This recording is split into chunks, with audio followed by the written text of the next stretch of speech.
Rozeznal pomeraň od melounu, jo, a oni se mě na všechno ptali prostě a jenom je jich spousta těch jakoby věcí odsaď, ale tohle se, ještě abyste věděli, tomu se říkalo krám. Jo, vždycky odvez to na krám z Dendo. No. Tak jsem to tam odvez. Ale bylo spousta věcí, kterých jsem zblbnul tam a jedna z nich byla, pan šéf se jmenoval pan Valenta. On byl takový starý hrozný. Ale on mi řekl, Zdendo, prosím, tohleto odvez dozadu. Do skladu, který byl asi 300 metrů docela daleko. A vždycky s tím paleťákem jsem šel docela dlouho. A on řekl, tohleto odvez dozadu. Dal mi něco. Já jsem to odnes dozadu, říkám, jo. No, vyhodil jsem to do popelnice v tom skladu a on přišel za 2 minuty a říká, kde je ten špenát? A já, ty listy jsem vyhodil. A pak mi dali ještě to jenom v rychlosti, pak mi dali, nejsem blbej, jo, ale dali mi rozdělit grep a pomeranč, ale to je jiný, ale tam to bylo úplně stejný. Takže já jsem už pak na to kašlal, říkám, ještě 3krát půjdu a dal jsem 2 grepy sem, pomeranč sem, mě to bylo už jedno. Pak paní za mnou ještě přišla a říkala, tohle jsou hnusný brambory, a já, tak si dojděte do Lidlu.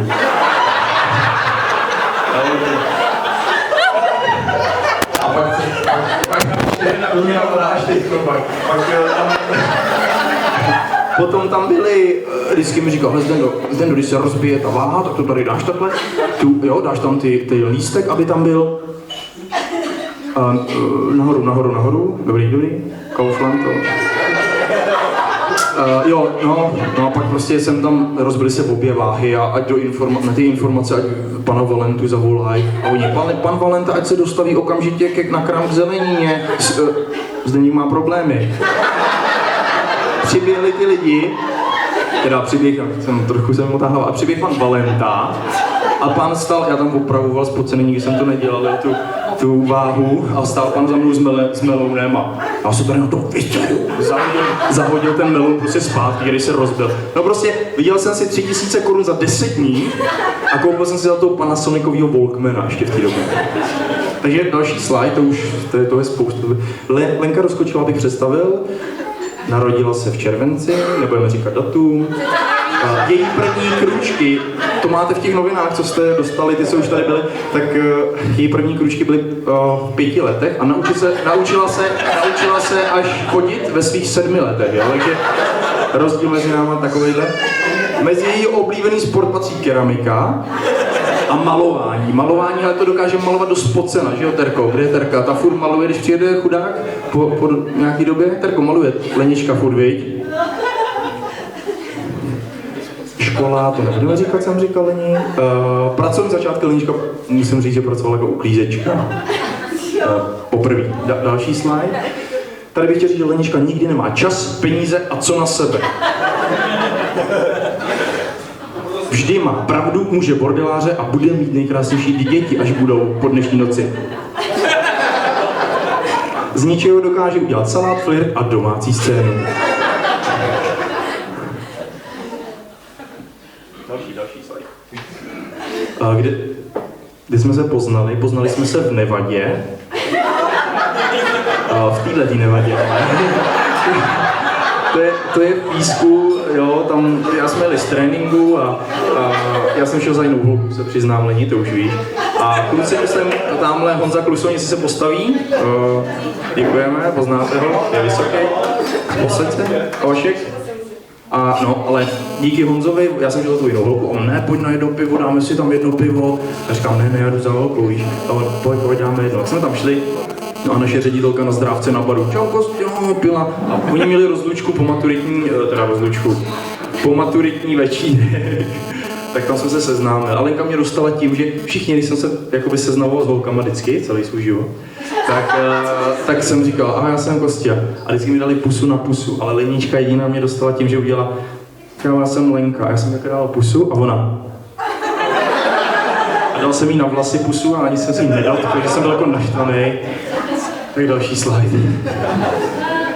Randění, to je spousta příběhů, ale randění a udržení vztahu bylo pro mě velmi těžké, pro kluka, protože jsme vypadali jak 2 holky, jak si můžete všimnout. Takže občas lidi říkal, hele, lesbičky, jo. No, ale jeden takový příběh krátký, on je spousta, ale taky z Kauflandu, ale dáme jiný.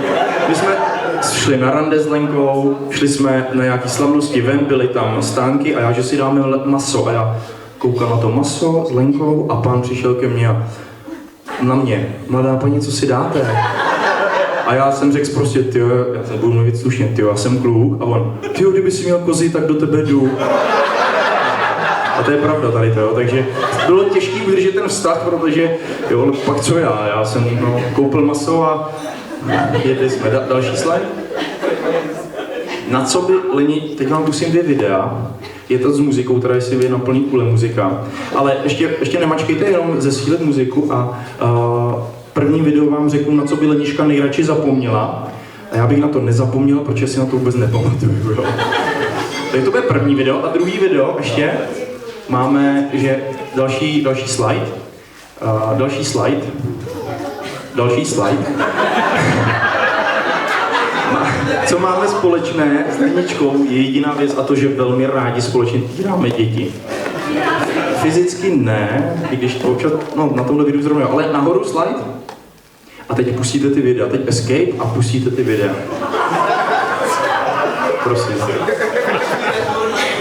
A první video, teda moderní člověk, bude to VJ video a moderní člověk pozná, že to první je beatbox a pak je zpěv, jo, takže to první video, to. Ne, pustíte na to, Lenička by na to zapomněla a já si na to nepamatuju, takže na to bych nezapomněl. A repráky na hlas. Repráky nejdou. Repráky nejsou zapojeny. Takže jestli pustíte znova, aby ten beatbox. Znova. To je můj maturitní ples. Nikdo tam byl, nikdo je tam i jako tanečník.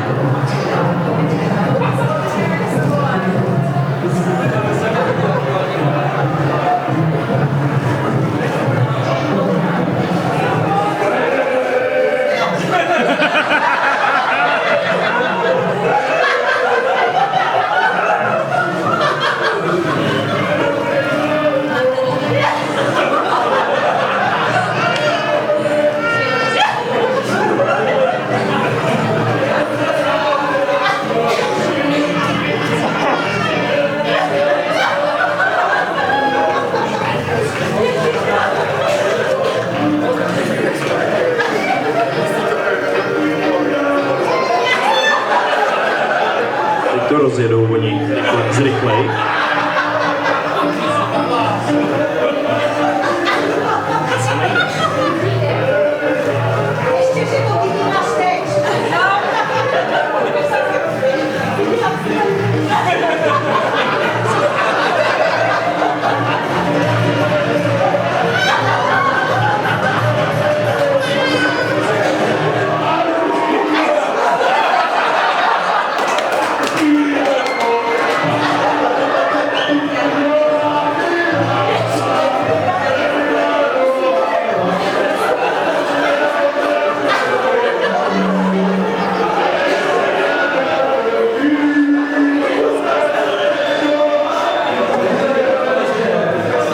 Ten chlap říkal, kde jsou jeho rodiče a mamka s taťkou.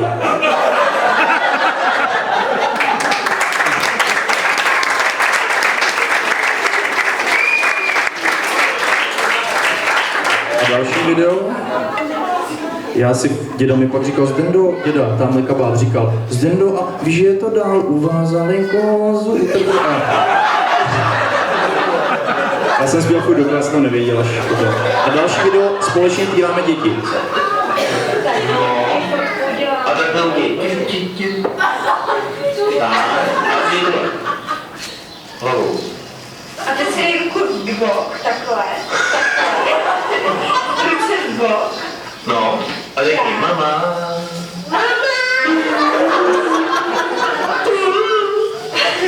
No.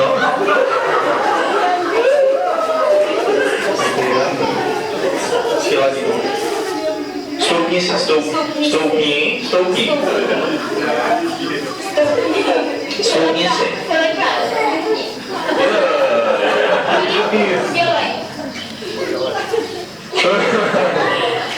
A pusinku pošli do kamery a pošli.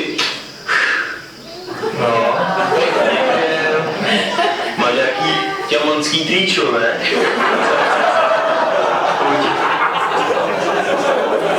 Jo, děkujeme.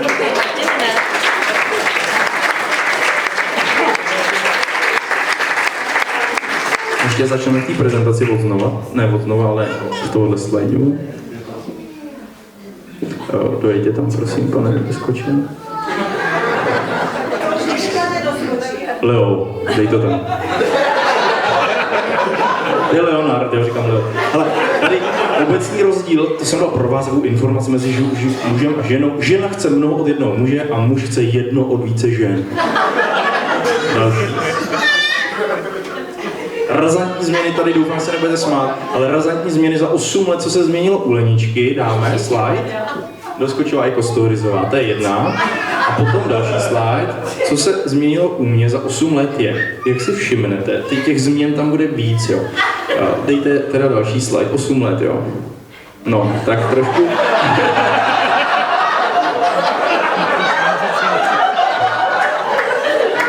Ona...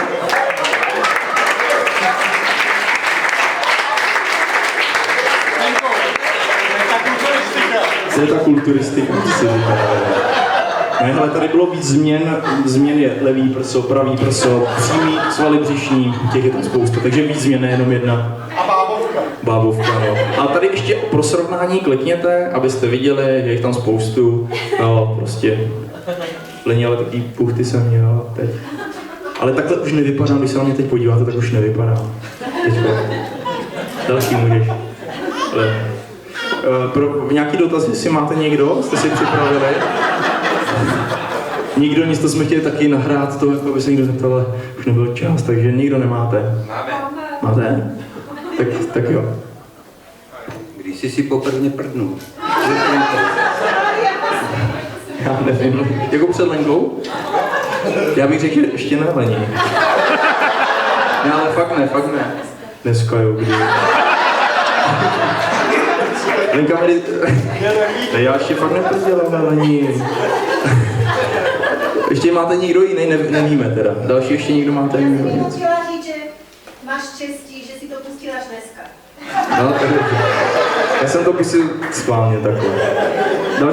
Další slide, pane Leo, další slide tam. Závěr, my vás vůbec nechceme nutit, ale laskavě se koukejte bavit. Ale Lenička, teď my jsme na ty tradice potrpíme, české tradice, u naší nevěsty a tak dále nechceme, ale chceme, abyste naplnili náš střevíček, je takový malej, chceme, abyste tam dali všechno, co máte.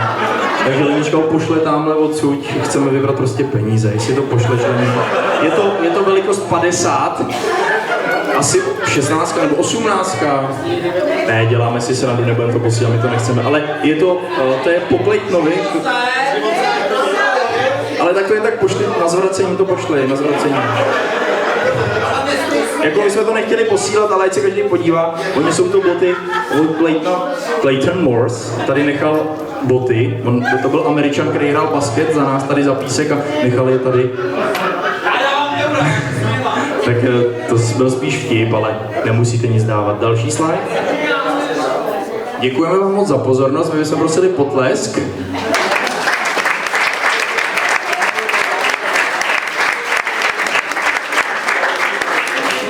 A teď ještě pro vás máme připravený, to jsem tak nějak mě napadlo na rozlučce se Svobodu, který kluci tady, co jsou pro mě připravili, skvělou, díky Světkovi, Pepkovi, Hromádkovi. A mám takovýho kamaráda, jmenuje se Zbinďa a má svýho psa tady, jmenuje se Trip. Trip je taková droga pod jazyk, ale to je jedno. Jo, a je to tady ten s dreadama kluk a chodil, byl to můj nejlepší kamarád, když jsme byli malí, chodil k nám domů, spal tam a mamku podle mě bral jako druhou mamku a ona jeho jako druhého syna, tak bych vám chtěl něco teda ukázat a já končím. A jestli dáte další slide a Zbinďa nám něco ukáže tady s pejskem, který ho má rok a naučil ho za rok to, co uvidíte.